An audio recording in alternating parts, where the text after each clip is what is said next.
Assalamualaikum warahmatullahi wabarakatuh. Nama saya Alsa Stiani dengan NIM 12070101017 dari jurusan Matematika Fakultas Sains dan Teknologi Universitas Islam Negeri Sunan Gunung Jati Bandung.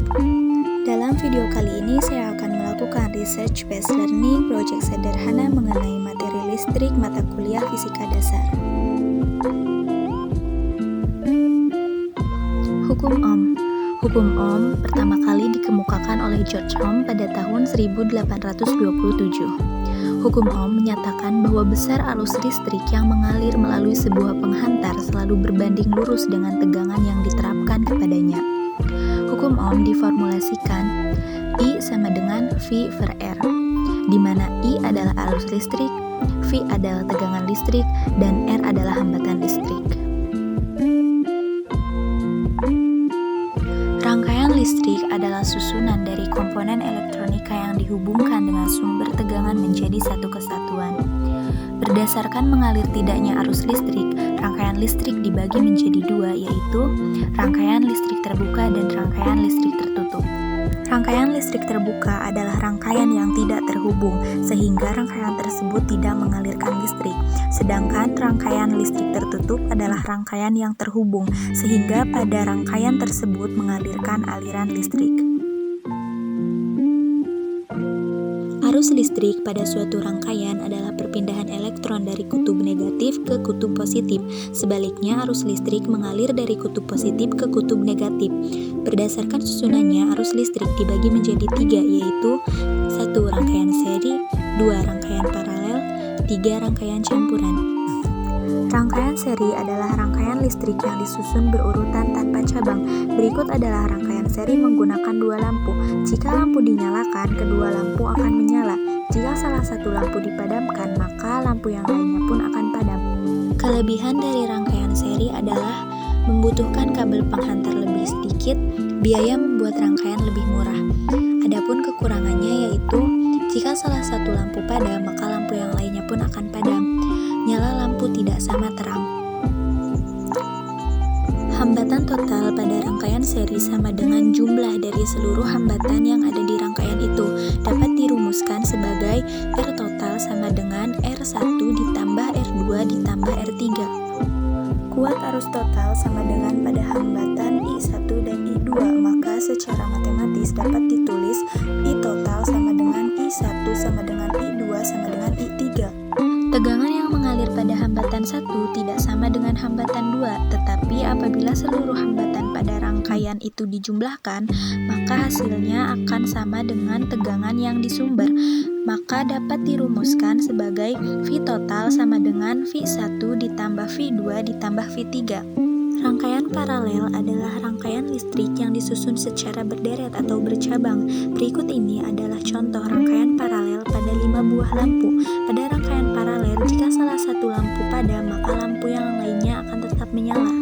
Adapun kelebihan dari rangkaian paralel yaitu, jika salah satu padam, maka lampu yang lainnya akan tetap menyala. Nyala lampu sama terang. Adapun kekurangannya yaitu, membutuhkan kabel penghantar yang lebih banyak. Biaya pembuatan lebih mahal. Pada rangkaian paralel, semua tegangan pada komponen bernilai sama. Karena itu, hambatan total yang terpasang pada rangkaian paralel dirumuskan sebagai 1 per R total sama dengan 1 per R1 ditambah 1 per R2 ditambah 1 per R3. Karena terdapat percabangan, kuat arus listrik yang diterima oleh hambatan 1 dan hambatan 2 akan sama, maka kuat arus dari sumber energinya akan sama dengan jumlah dari seluruh kuat arus semua hambatan, maka I total sama dengan I1 ditambah I2 ditambah I3. Tegangan yang ada pada hambatan 1 dan hambatan 2 akan bernilai sama besar, maka dapat dirumuskan V total sama dengan V1 sama dengan V2 sama dengan V3. Rangkaian campuran adalah gabungan rangkaian seri dan paralel. Pada gambar di atas, rangkaian listrik dengan garis merah menunjukkan rangkaian seri. Jika saklar 3 dimatikan, maka lampu 3 dan 4 akan mati. Sedangkan rangkaian listrik dengan garis biru menunjukkan rangkaian paralel. Jika saklar 1 dimatikan, maka lampu yang mati hanya lampu 1 saja. Demikian juga jika saklar 2 dimatikan, maka lampu yang mati hanya lampu 2 saja.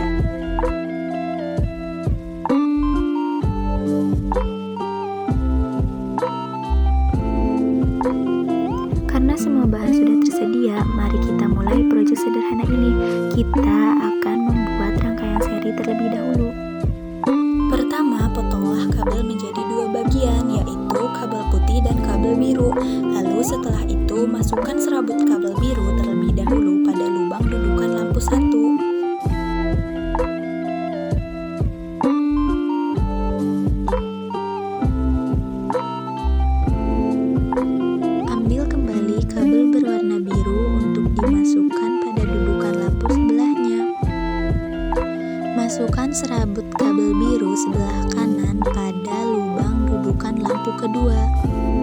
Masukkan serabut kabel putih pada lubang dudukan lampu sebelah kiri. Jangan lupa untuk memasangkan saklarnya.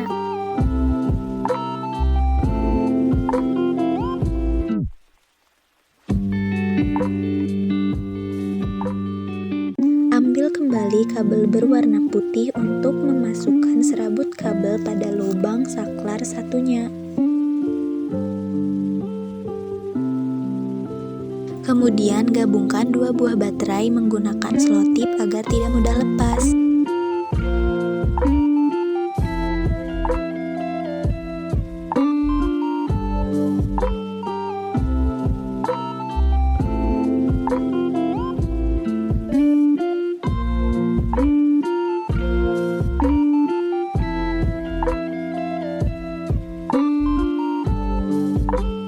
Terakhir, tempelkan serabut kabel pada sisian masing-masing baterai agar tidak mudah lepas, maka gunakan selotip untuk menempelkan serabut kabel pada baterai.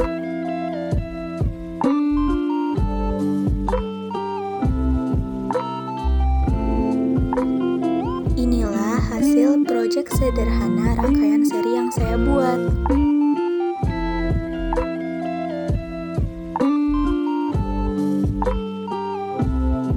Selanjutnya kita akan membuat rangkaian paralel.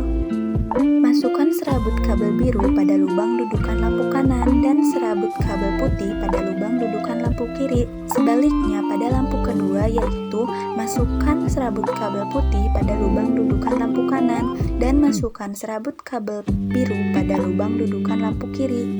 Gabungkan 3 serabut kabel kiri dan kanan menjadi satu kesatuan. Awas jangan sampai terluka ya.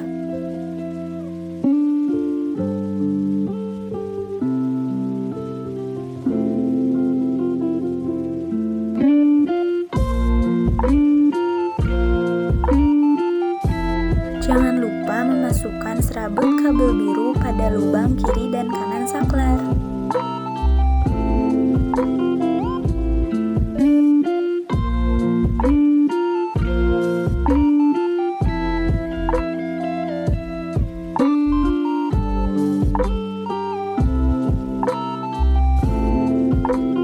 Gabungkan 2 buah baterai menggunakan selotip.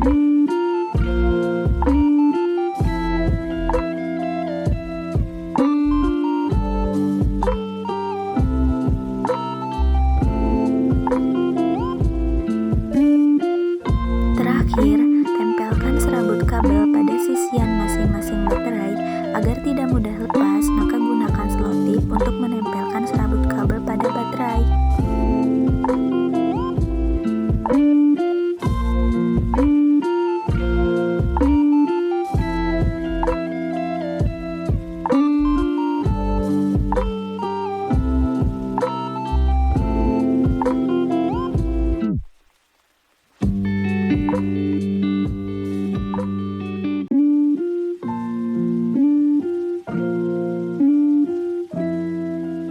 Dan ini adalah hasil proyek sederhana rangkaian paralel yang saya buat. Nyala lampu lebih terang ya teman-teman. Kesimpulan dari materi listrik ini adalah listrik merupakan kondisi partikel subatonik tertentu seperti elektron dan proton yang menyebabkan penarikan dan penolakan gaya di antaranya. Listrik adalah sumber energi yang disalurkan melalui kabel, sedangkan arus listrik timbul karena muatan listrik mengalir dari saluran positif ke saluran negatif. Bersama dengan magnetisme, listrik membentuk interaksi fundamental yang dikenal sebagai elektromagnetisme. Listrik juga memungkinkan banyak terjadinya fenomena fisika yang dikenal luas seperti petir, medan listrik, dan arus listrik. Listrik digunakan dengan luas di dalam aplikasi-aplikasi industri seperti elektronika dan tenaga listrik. Mungkin cukup itu yang dapat saya sampaikan. Semoga bermanfaat bagi kita semua. Kurang lebihnya